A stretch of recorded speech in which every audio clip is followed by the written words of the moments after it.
So it gives me great pleasure to introduce our next guest speaker, Graeme Cowan. I'm sure I'm not the only one in the room here today that's been touched at some stage by the devastating effects that depression can have. So I'm certainly really looking forward to this presentation and hoping to certainly learn a lot from it. So let me introduce Graeme now. Graeme has worked in senior leadership positions with Johnson & Johnson, Pfizer, Morgan & Banks and A.T. Kearney. In 2000, he went through a 5-year episode of depression that his psychiatrist described as the worst he'd ever treated. He emerged from this crisis with a different view about how we can build our own resilience and mental fitness to thrive through change. He has now devoted his life to helping people master their mood. Graeme is a writer for Psych Central and Psychology Today and authored the report, The Elephant in the Boardroom, Getting Mentally Fit for Work.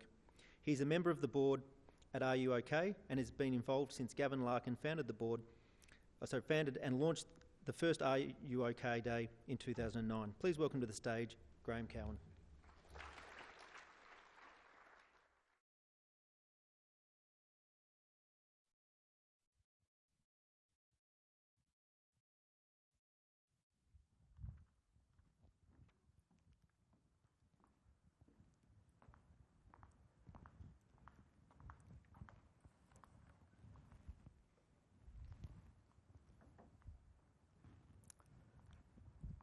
I have a real interest in mood, and one of the things I do is poll my database. I've got about 20,000 people in my database, and I ask them, what are your biggest mood vampires?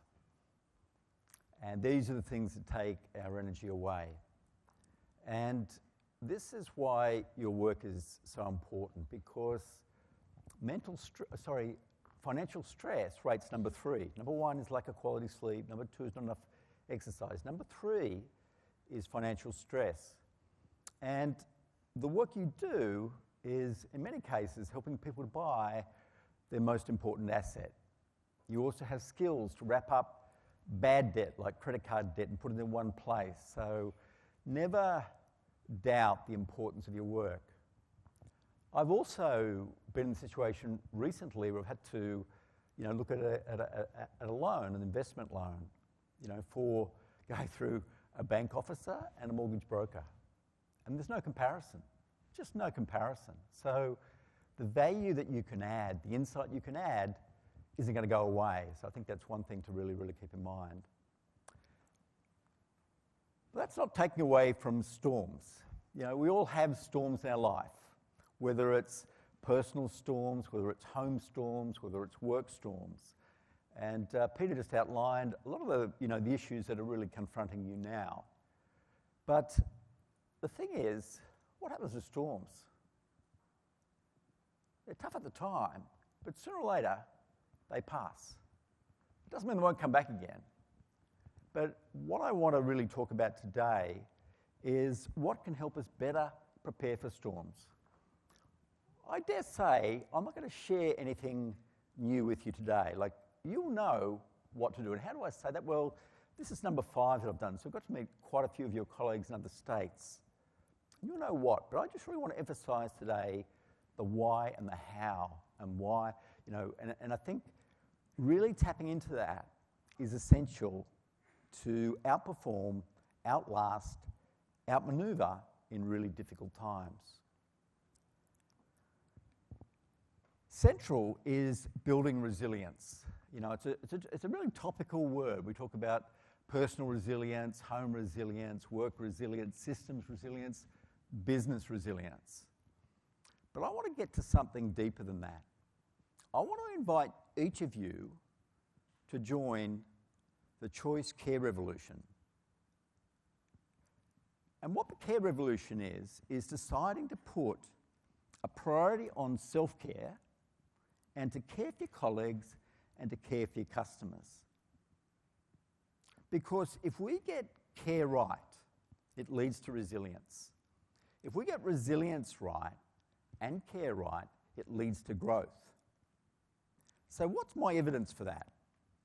Well, probably the most significant organisational performance question ever asked is this, or a statement is this: And this has been asked by the Gallup organisation that has been researching employee engagement and organisational performance for over 50 years.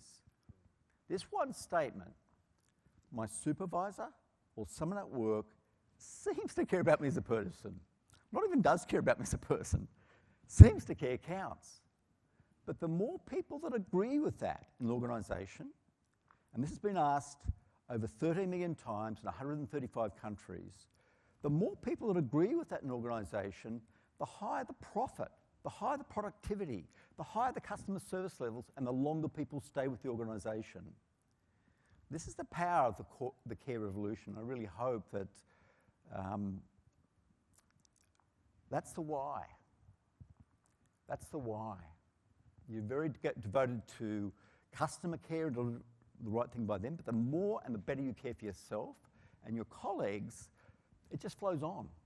It flows on to customers, it flows on to organisational performance.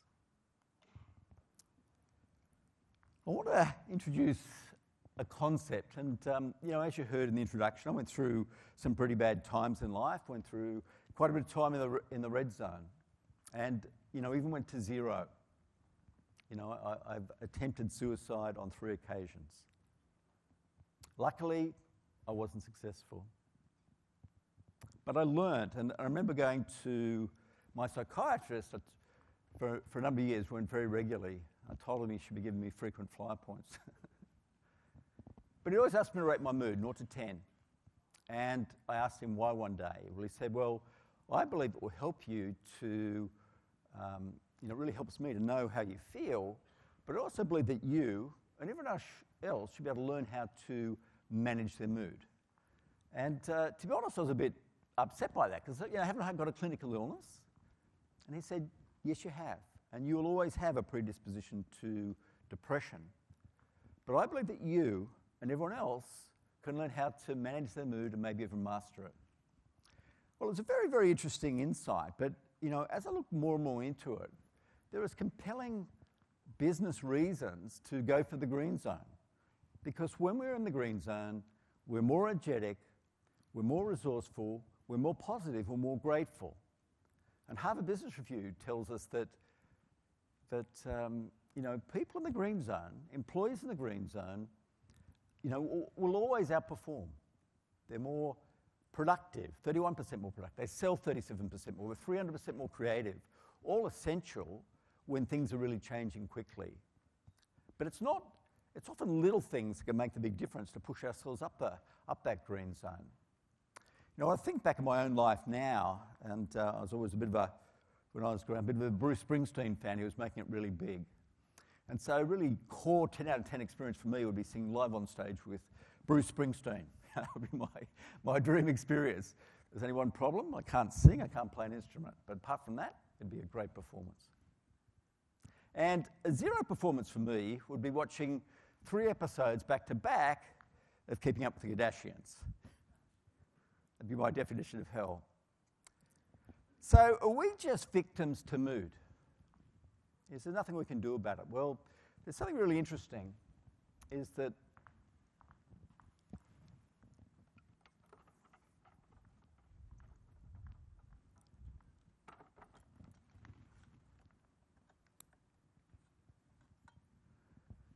Sonia Lyubomirsky is a professor in the University of California, and she specialises in mood, or what psychologists call positive affect. And she said our mood comes down to 3 things. It comes down to the events in our lives. It comes down to our genetics. And it comes down to the actions we take each day. And essentially, one of those 3, events, genetics, actions, contributes 50%. One of them, 10%. One of them, 40%. So out of those 3, events, genetics, actions, which do you think would have the biggest impact on your mood or your positive effect? Just have a 45-second chat with your colleague about what you think is the biggest contributor to your mood. 45 seconds.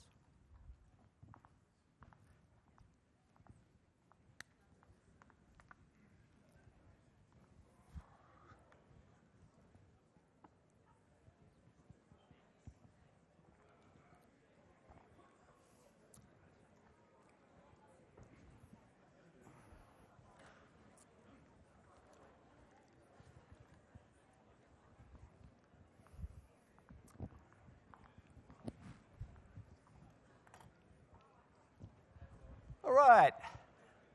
So you've had your chat and, with your colleagues, but just wanted to vote for yourselves, what you believe the answer to be. So the three are events, genetics, actions. Who believe the biggest contributor, 50%, would be our events? Who believes it's our events that happen in our lives? Who believes that it's our genetics? Not many takers there. Who believes it's the actions that we take each day? Fantastic. Well, the actual answer is genetics. Genetics contribute 50%. And some people are just born more robust, more resilient, happier than others. They've done this through separated identical twins. That's how they know. But the really fantastic news is that 40% are our intentional actions, what we choose to do each day. And only 10% is the events that happen in our lives. So this is fantastic news because we can't change our genetics. We can't often have much impact on the events that happen in our lives, but we can choose what we want to do each day. And that's what I want to focus on today, little things we can do. They're not big things, this is the thing. They're little things, but if we do them consistently, they have a long-term impact. So who's interested in the green zone? If you take us, excellent, excellent. I'll just share with you a little, parable about the power of the green zone and what leads to it.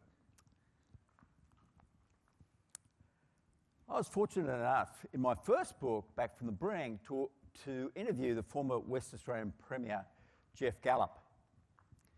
That's not Geoff, by the way. Some people say, geez, he's changed. Geoff, you may recall, stepped down as Premier, and even his closest colleagues didn't know that he was struggling with depression.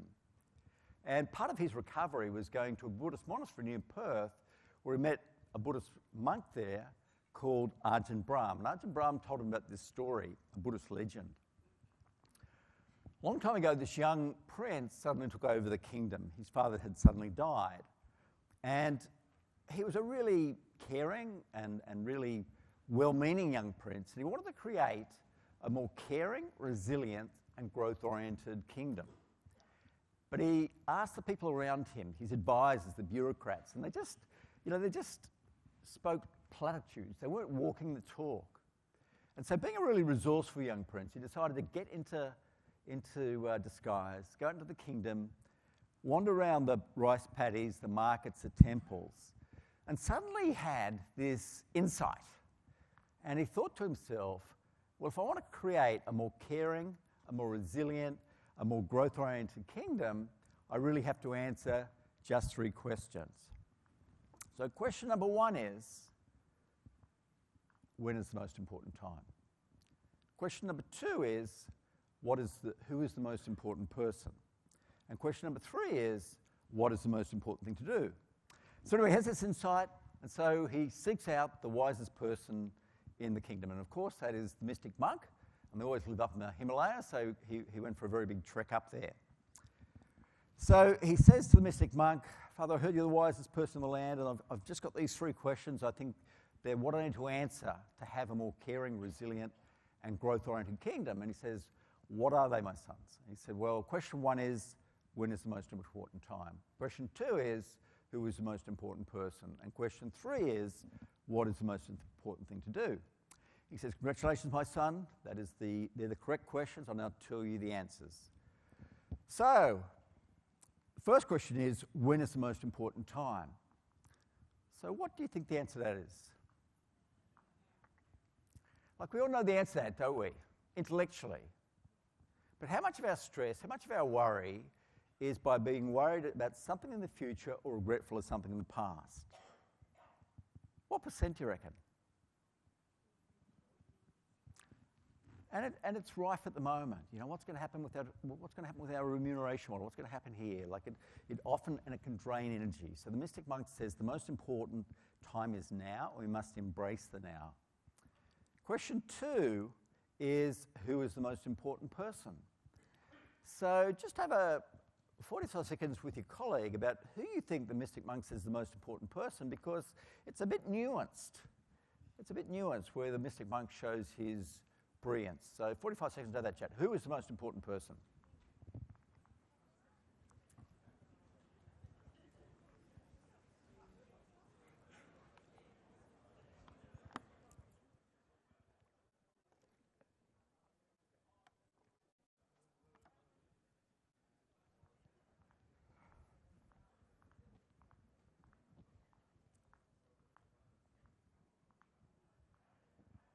All right. Who do you think the Mystic Monk says is the most important person? Just call it out. You? Any other responses? The Mystic Monk says the most important person is the person you're with. So when you're with a client, make them the most important person. When you're with your child, make them the most important person. When with your partner or parent, make them the most important person. But the interesting nuance of the Mystic Monk is that we spend a lot of time by ourselves, don't we? So who's the person we're with then? Us. So I think it's just a really nice way to think about, you know, how to spread self-care with those around us. And the final question is, what is the most important thing to do? What is the most important thing to do? So what do you think the answer to that is? Listen. The most important thing to do is to care for the person you're with. So when we put this all together, you know, true power lies in the present. And making it a priority for caring for the person you're with. So when you're by yourself, make that yourself. What's good for you? Is it taking 30 minutes exercise? Is it having a good night's sleep? Is it eating well versus not eating well? When you're with someone else, make them the most important for you. Make them truly feel held. So care for the person you're with. And that's, I guess, a key component of the care revolution. Now, the interesting thing is that this has been backed up by science. The longest well-being study ever done is something called the Harvard Grant Study. And you can Google it, there's a TED talk on it. They have terabyte that followed the same group of people, 240 odd people, for over 75 years.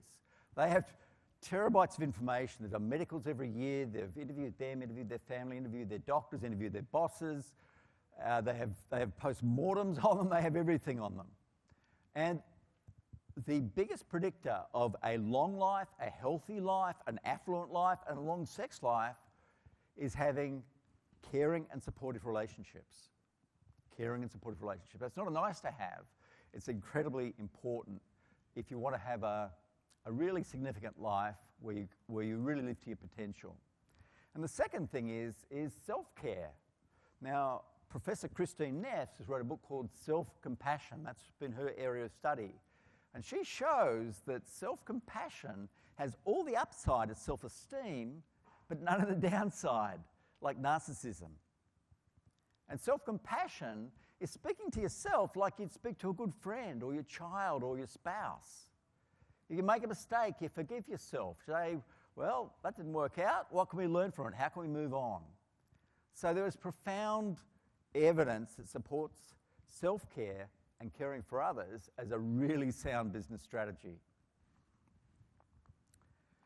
In the research I've done, these are some of the things that I found out that a lot of you are thinking about or concerned about. And it's understandable. You know, things have really been turned upside down. But I think that, you know, doing the right things each day will ensure that things prevail. A lot of these are about the future or the past. So I'm inviting you just to think about the present. What can we do today which will have the greatest impact? So how did I get interested in this whole area of care and self-care? Well, it really came through my own experience. You know, I was the joint managing director for a an executive search firm that specialised in e-commerce. That crashed in the tech crash of 2000. And I crashed, quite frankly. In a very, very short period of time, I lost my job, my marriage, became estranged from my kids, and had to go and live with my parents. I'm not sure if there's any Seinfeld fans here, but I feel a bit like George Costanza. Like, I love George, but I don't want to be George. But to be honest, I wouldn't have made it without them. They believed in me when I didn't believe in myself. I was with them for a long period of time, and I wouldn't have made it without their support.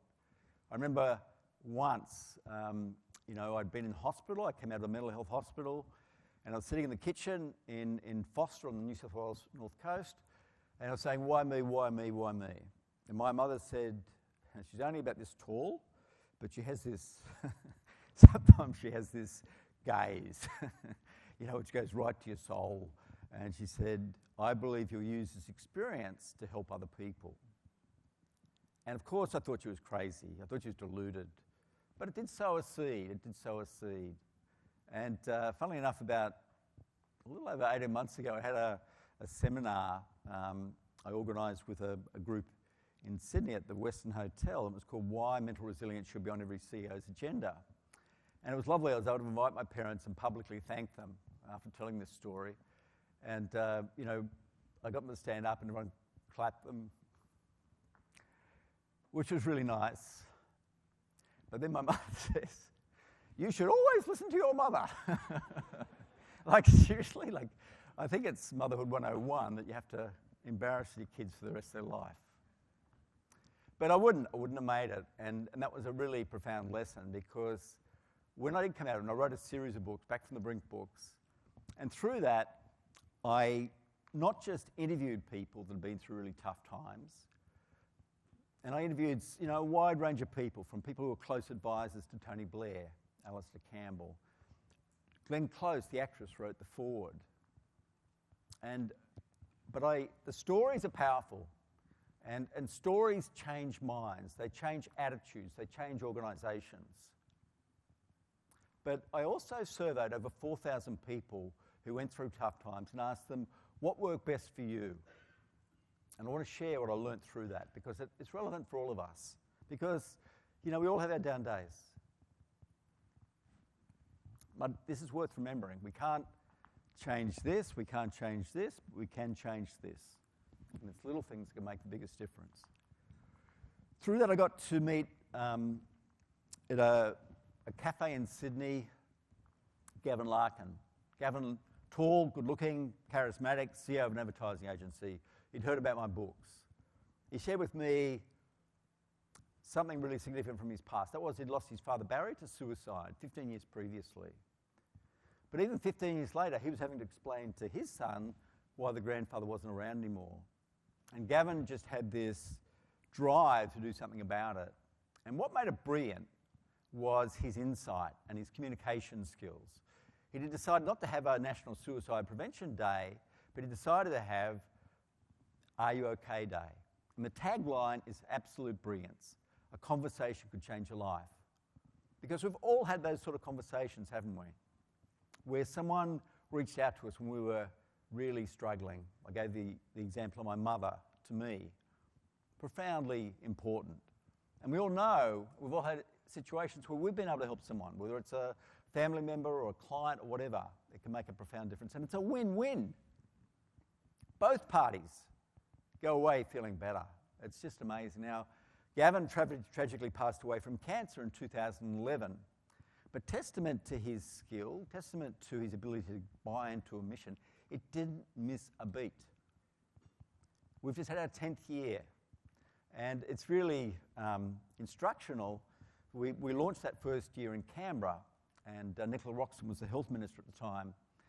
And, I went there this year. It was a very, very busy week. I had 6 talks in 3 states, a number of AOK events, media appearances.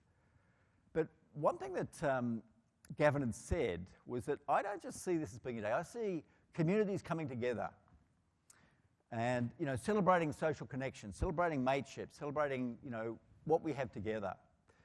And what was really interesting is we've pushed so hard for all these years, pushing hard to help things, to make things happen. But something really interesting happened, and that was I heard about at the launch on Are You OK Day about something that had happened in a little town called Woolgoolga on northern New South Wales. You know, been to Woolgoolga? No? A couple? The locals call it Whoopee. And what happened was something quite amazing. Every one of those photos is from Woolgoolga. And of course, there's a story behind it. It came from one woman, Lisa Nichols, who tragically lost her mother, Leslie, to suicide 25 years earlier. Now, Lisa had been involved in suicide prevention movement for about 8 years, but she had this idea for this event, and she called it Whoopee Wears Yellow. She encouraged everyone to get into yellow. All the shops got into displays, the schools, the hospitals, everyone got into it. And it was just an amazing, amazing impact. Each of the residents got into yellow and they formed a big Are You OK on the beach. And they took a photo from a drone. That's the power of a movement. See, care movements work. And I hope that is further reinforcement of why we should start or embrace a care movement in choice. And with Mystic Monk, it comes down to self-care and doing the right things, doing the right 40% that are good for us, that keep us in the green zone. Now, this typically comes down to 3 glasses, what we call vitality or physical health, intimacy or relationships, what we get from relationships. We've already heard about the Harvard Grant study and how important relationships are for a long life, a happy life. And the third part is prosperity. And prosperity is our contribution to the outside world. It's knowing that our work makes a difference and it serves a positive cause. It serves a positive cause. And it's also our work beyond our work. So it could be volunteering at schools or for a sports club or for a charity or something that you really believe in.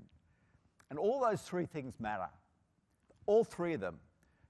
To have sustained resilience, sustained growth, we need to have full cups all the time because it's like being outside, cups of water being outside. And what happens if they're in the sun? They empty, they evaporate.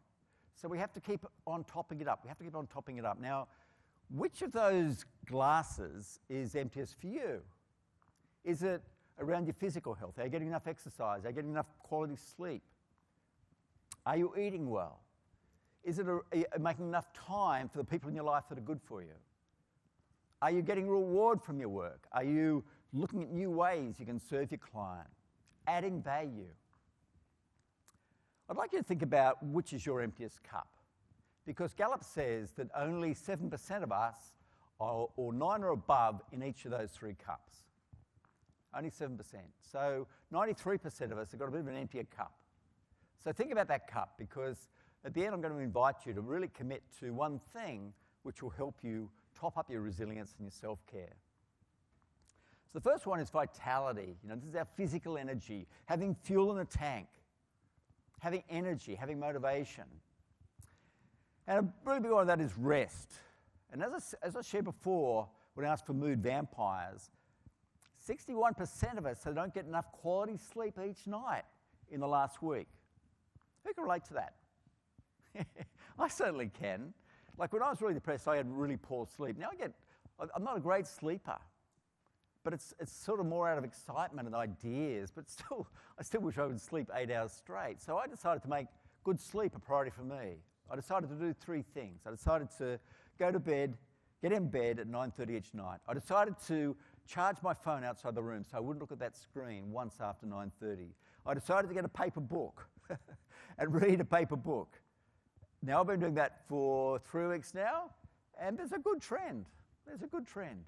So little changes can make a big difference. Good exercise. Who's a regular walker here? Regular walker, fantastic. Mayo research tells us that if we just have a 30-minute brisk walk each day, our mood is better 2 hours later, 4 hours later, 12 hours later. 30 minutes walk isn't much. We can do it before work. We can do it at lunchtime. We can do it at afternoon tea. We can do it after work. And as I said before, It's not big changes, but it's consistent changes, daily changes. Committing to 30 minutes each day will have a profound effect on your mood. Profound effect, just 30 minutes each day. And we'll talk later about how you can increase the chance of that happening by 300%. Anyone recognise this movie? A bit of an old classic, a bit of an old comedy classic, about 20 years old, called City Slickers. Anyone seen City Slickers? A few people? For those of you that haven't, it's about 3 burnt-out middle-aged men, all approaching their 40th birthday, lost their mojo in life, decide they're going to do something different, so they get this brilliant idea to go on a cattle drove in New Mexico. So they get out there, they're just hopeless around horses, camping, everything. On the cattle drove is this really crusty character, Curly, played by Jack Palance. And Curly is just on top of the world. Crisis happens, he sorts it out. He has real presence outside. He has meaning, and he brings home the cattle at the end of the cattle drove. And one of the city slickers at one stage gets separated from Curly, and he says to Curly, "What's your secret?" And Curly does this. "What, your finger?" He says, "No, just one thing." "What is that one thing?" And Curly says, "Well, that's what you have to find out. But if you find that out and you take care of it, everything will take care of itself."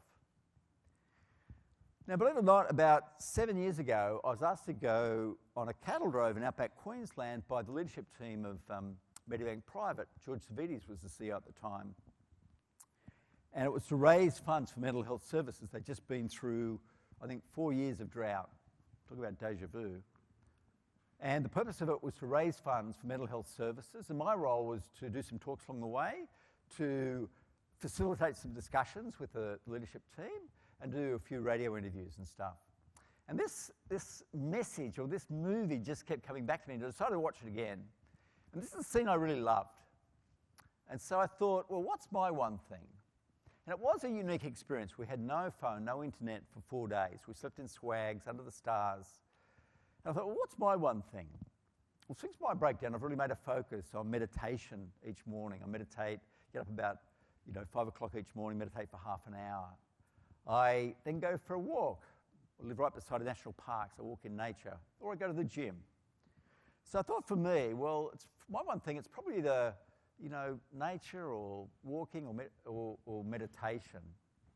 And I thought a bit further, after a couple of days of doing this, and I thought, well, it's one thing, it's probably my meditation, because if I do that, it leads to the exercise, and that leads to planning the day and having a great day. So that was my one thing. So at the end of the cattle drove, I asked people, what is your one thing? And it surprised me how quickly they came up with it.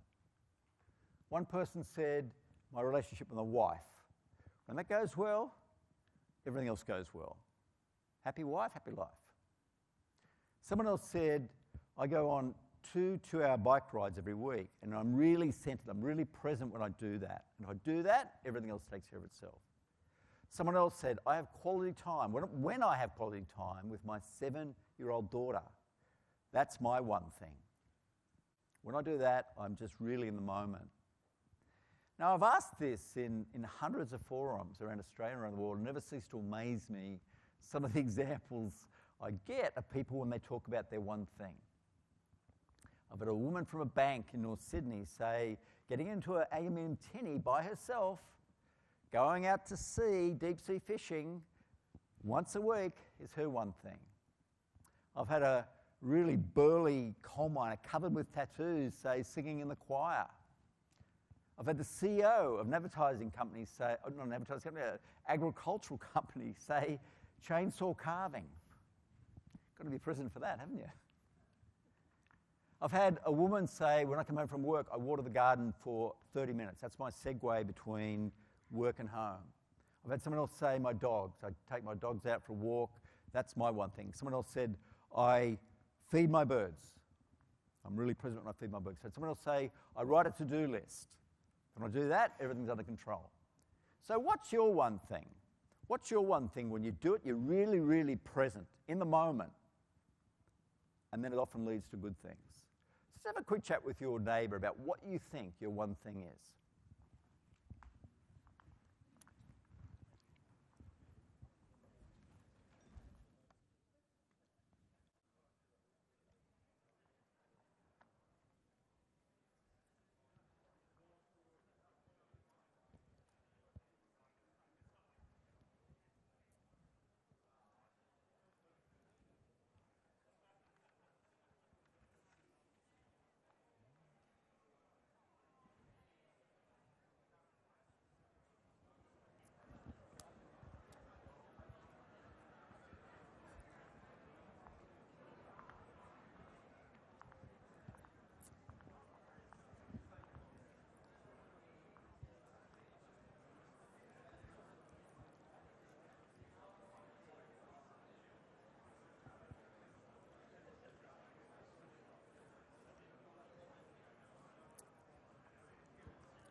All right.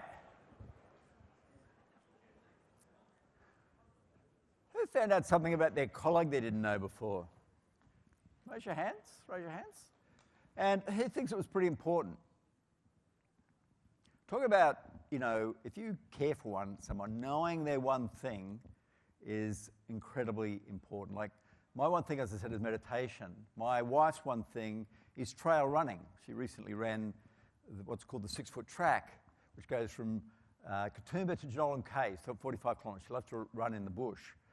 So whenever we're getting a bit crabby with each other, I say, well, darling, isn't it time to hit the trails? And she says, I'll hit the trails if you meditate for 3 hours. It shows you care when you encourage someone important in your life to live your one thing. But more important, it's important that you live it yourself. So I would typically say it falls into 3 categories, one thing.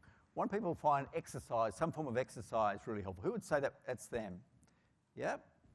Who would say it's quality time with family and friends? Yeah?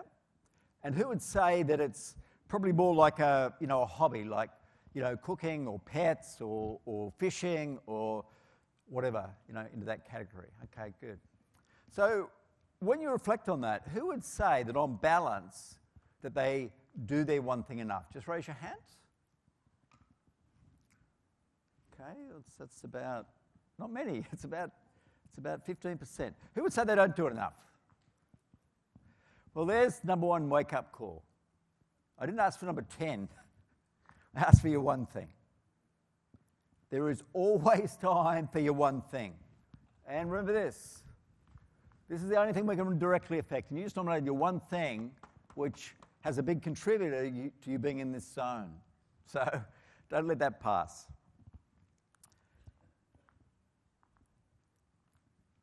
It's not just no, we actually have to live it. We have to make it a habit. I want to talk about intimacy and the importance of having strong relationships. I've already said about the Harvard Grant study, biggest predictor of long life, happy life, affluent life, longer sex life. Ticks all the boxes, really, doesn't it? Who's in your green zone tribe? Well, let me ask another question. Who has people in their life that suck the life out of them? Yep. Some people raising 2 hands. Like there's no shortage of them, is there? But what about the people that have your best interests at heart, that you sense care for you, that you walk away and you feel better through being with them? I've had a good friend, Ted, and we've known each other for 25, 30 years, since we worked at Johnson & Johnson together as marketing managers. And we get together regularly. We talk about everything, home, life, family, work, finances, everything. I was very lucky when I went to psychiatric hospitals. I had a supportive family. He was the only friend that visited me in there. You never forget that. So who's your Ted? Who's your Ted that you feel better being around? This will give you a hint at who they could be.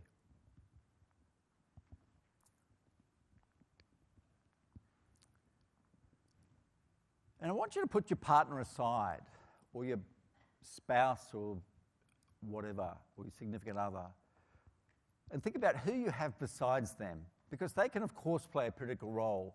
But we need more than that. Because if marriages break down or if you lose jobs, and many, many men have their relationships in the workplace. I worked for about 6 years as an outplacement consultant. Many men are lost when they lose their job because it's their job that provides the social connections in many cases. So who are these people? As you think about those questions in that statement, who are the people that fit in that category for you? Do you see them enough? And do you have quality time rituals? My wife and I love to walk in nature. This is one of our favourite holidays where we walk for the Portuguese Camino from Porto to Santiago in Spain. Just magnificent holiday because we're totally in the present because we had no phones, no internet. All we had to worry about was when lunch was coming. Just amazing. So how can you incorporate quality rituals in your week? After I spoke about this last week in Adelaide, one of your colleagues, Joe, came up and said, I get together with 2 choice colleagues every Friday.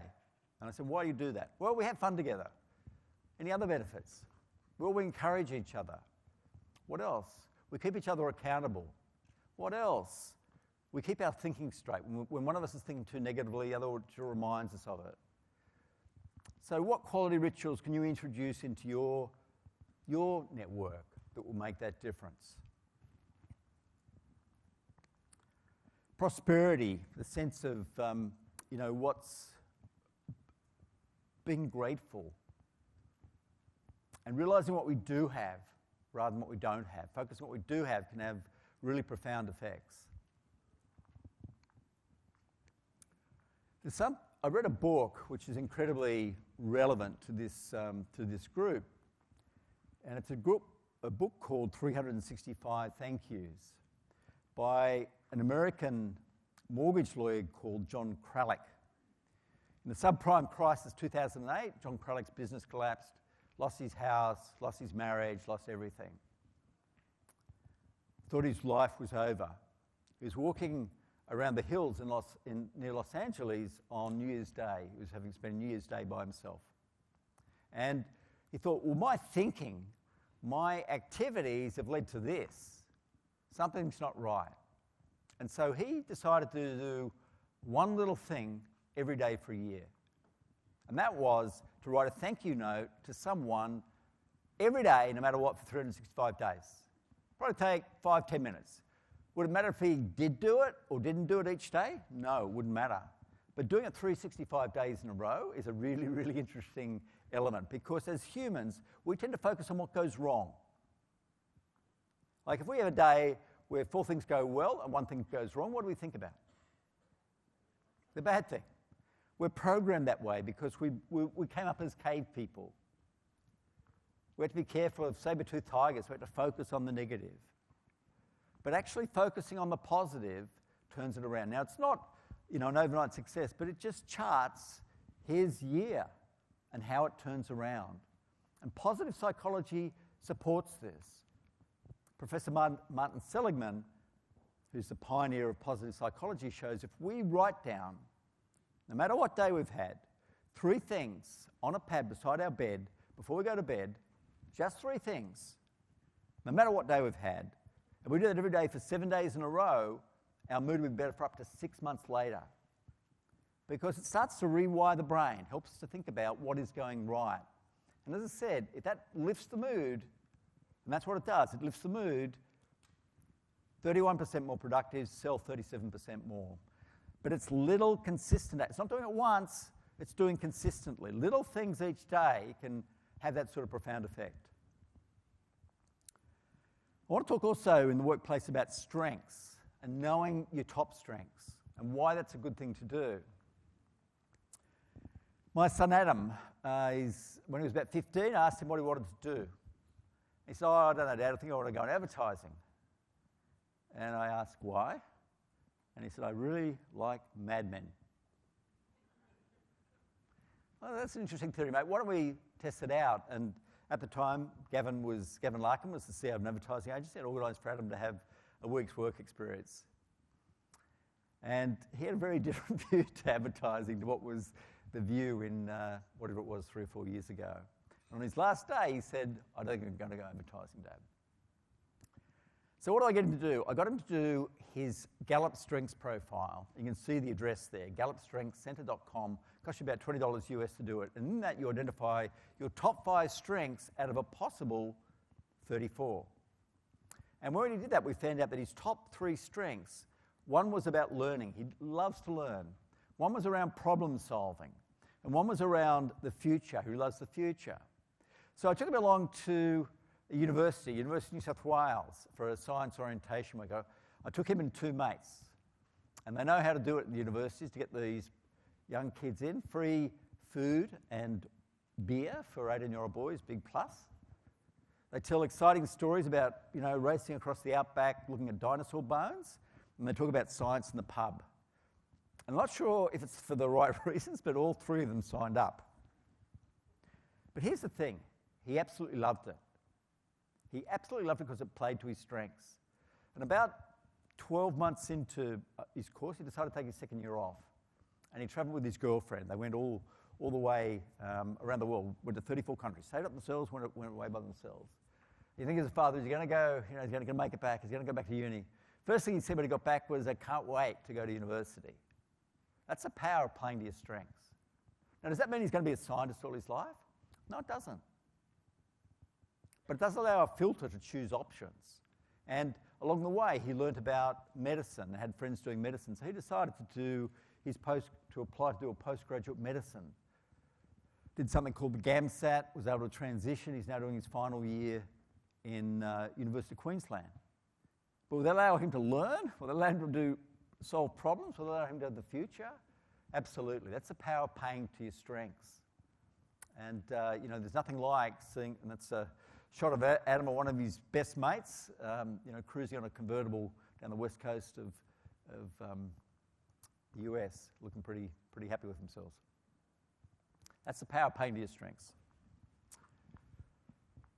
I want to talk now about, the importance of self-care. We talked about vitality, we talked about intimacy, we talked about prosperity. Now it's VIP. VIP. We have to make ourselves a priority. And if we don't look after this, we can't look after other people, whether it's our family, whether it's our customers, whether it's the community. It's not unhealthy to do that.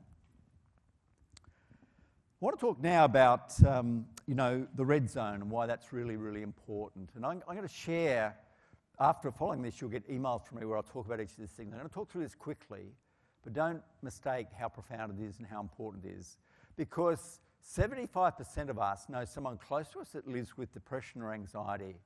Just raise your hand if you know someone close to you that lives with depression or anxiety. Keep your hand up and have a look around the room. It's the same every time I do this. And yet when you're going through it, you feel so alone. When you're trying to help someone, you feel so alone. So as I said, I asked over 4,000 people. I want to share some of these things because it's quite simple, but it's also quite profound if you do it properly. So it's 5 ways to help with stress workmate. Forms the acronym I CARE. I is for identify. We find out that they're isolating or they're behaving differently. That's usually a flag. They're going through a tough time like a divorce or a business broken down. That's the red flag. We then show compassion. We embrace what the mystic monk says. Make them the most important person. Be in the present moment. Make an observation about a change in behaviour you've seen. Ask if they're okay. Listen without judgment. Get them talking. Encourage them to take one step, to seek an expert help. That could be to see a GP. It could be to see or call a helpline. It could be to call an employee assistance program. It's knowing that work is important to our recovery. We are more likely to recover if we're at work than away from work. Now, our productivity may increase when we're not in great shape. You might require reduced workload, but being connected to our work colleagues helps our recovery. And the final thing is exercise. Exercise. Now, I was reminded of this just 18 months ago. I've been well for about 11 years. And suddenly I was really in intense work. I was on the go. I was not sleeping well, not going well. And I crashed.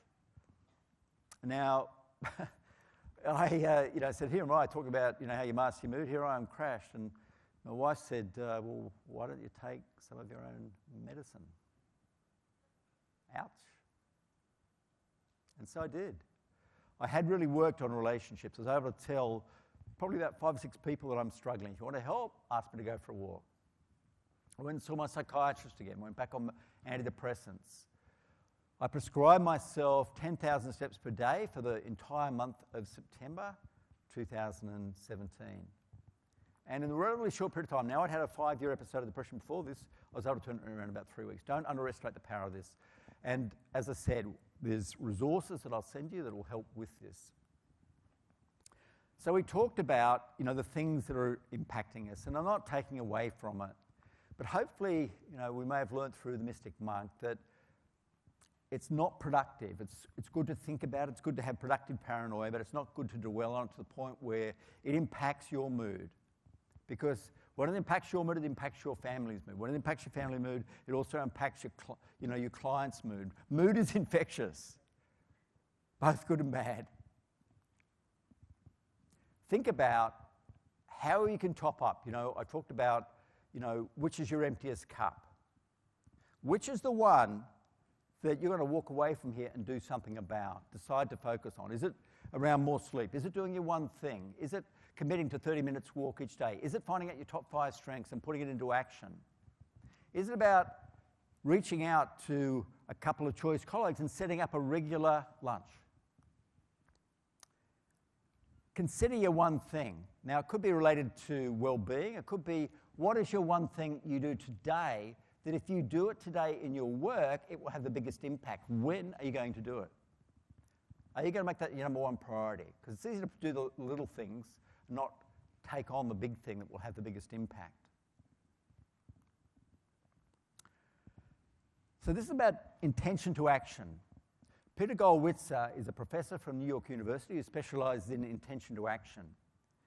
He did a really interesting assignment where he asked his undergraduates as they're approaching the Christmas holidays, okay, I've got you an assignment. You've got to break up on the 23rd. You've got to think about what you do on December 24, and you've got to submit it by 5 p.m. December 26th. So think about your own household in that period, December 24 to 26. Pretty busy, right? Now, he gave one group, 2 groups. One group was given one extra instruction, which led to a 300% greater execution rate. One additional instruction. What do you think that one additional instruction was that led to 300%?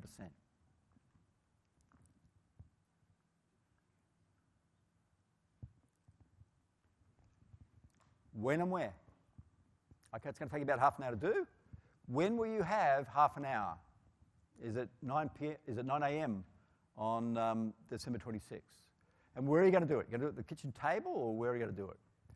That leads. And this is replicated hundreds of times. This study, and it doesn't matter whether it's at university or at work or whatever. Deciding when and where will massively increase the chance that you'll do it.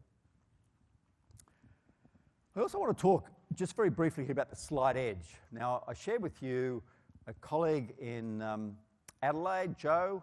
His slight edge is to have a weekly coffee with 2 other choice colleagues. He gets a laugh, they keep each other straight, they keep each other accountable, makes a big difference. So that's about care and resilience. But remember I said that having the right rituals in place can also lead to growth. And I spoke with another broker in Sydney, Tim, and he told me a really interesting story. Now, the slight edge is about little things we do each day that have a big impact on us. Little things. But you have to do it consistently. And so Tim made a commitment to dedicate 15 minutes each day to learning about LinkedIn. After about 6 weeks, he learned enough about what he needed to do that he committed to hiring a virtual assistant in the Philippines to manage his LinkedIn account. He decided to target builders. I don't know why, but he decided to target builders. In month 1, he sold 2 new deals. One deal paid the entire salary of the VA in the Philippines. So in that first execution, he had made a 200% return on investment. You can only do this sort of stuff if you're in the green zone, if you're doing the right thing, taking the right action. So What is your slight edge? I will also share with you in the follow-up things, like if you're not someone who reads books, I'll share a 4-minute video about the slight edge, which hopefully will encourage you to really embrace little things that keep us in the green zone.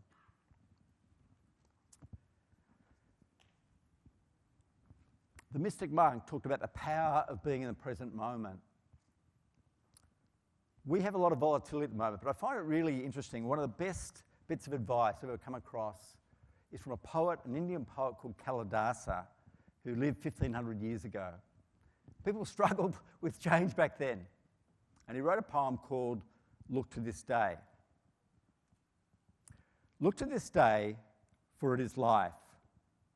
It is the very life of life. In its brief course lie all the truth and realities of our existence. The bliss of growth, the glory of action, the splendour of achievement are all but brief experiences in time. For yesterday is now a dream, and tomorrow is only a vision. But today, well lived, makes every yesterday a dream of happiness, and every tomorrow a vision of hope. Look well, therefore, to this day, such is the salutation to the ever-new dawn. Choice Victoria, may you be caring, may you be helpful, and may you go for the growth zone.